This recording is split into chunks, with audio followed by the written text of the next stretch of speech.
निघणार आहात विशाळगडावर अतिक्रमण काढायचं काम सुरू झालं अशी माहिती मिळते. नाही, मला सुद्धा अतिक्रमण काढण्याची माहिती मिळाली. त्यांनी सुद्धा मला सांगितलं, असिस्टंट एसपीने सांगितलं मला की तिथं काल मुख्यमंत्र्यांनी आणि जिल्हाधिकाऱ्यांनी जो शब्द दिल्याप्रमाणे, आश्वासन दिल्याप्रमाणे अतिक्रमण विशाळगड किल्ल्यावर सुरुवात झालेली आहे काढण्याची.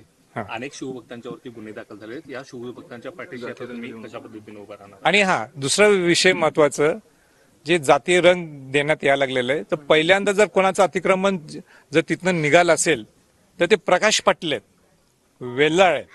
म्हणजे हे काय ठरवून केलेलं नाहीये, पण जे पहिले 2 अतिक्रमण निघालेत किंवा काढण्यात आलेले आहेत हे या हिंदू समाजातले लोक आहेत. म्हणजे ते हिंदू मुस्लिम जे लावा लागलेले आहेत किंवा अनेक लोक त्याला अटॅच करतात, हा तो विषय नाही. माझा तो प्रामाणिक हेतूच होता की विशाळगड मधली ज्यांचं अतिक्रमण आहे, ज्यांचं नोंद आहे सरकारमध्ये, ते अतिक्रमण सगळ्यांचं निघालं पाहिजे तिथून.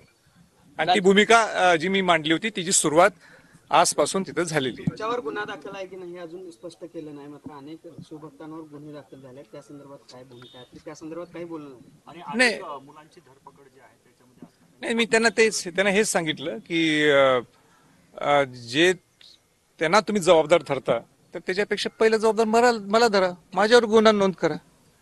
राजे हिंदी में बता दीजिए. नाही वो हिंदी में. शाहू महाराजांनी देखील या सगळ्यावरती ही सगळी घटना जी आहे ती निंदनीय आहे. पत्रक काढले शाहू महाराजांनी. बरोबर.